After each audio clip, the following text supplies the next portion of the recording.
การบันทึกภาพภูเขาไฟระเบิดในสหรัฐโดยช่างภาพใช้เครื่องบินเล็กนะฮะใช่ค่ะเป็น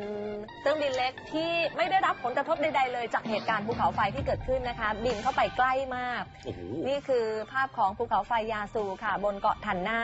แล้วก็ผู้ที่บันทึกภาพเนี่ยก็คือชอนโอคาลาแฮนค่ะก็เผยแพร่ภาพใน YouTube แล้วก็มีคนเข้าไปชมเป็นจำนวนมากคือทุกคนสงสัยนะคะว่าเครื่องบินสำรวจของชอนเนี่ยทำไมไม่ได้รับผลกระทบใดๆเลยจากการระเบิดของภูเขาไฟตัวเขาเองก็บอกว่านี่เป็นประสบการณ์ใหม่ที่ไม่น่าเชื่อจากการขับเครื่องบินเล็กได้ภาพสวยด้วยนะคะ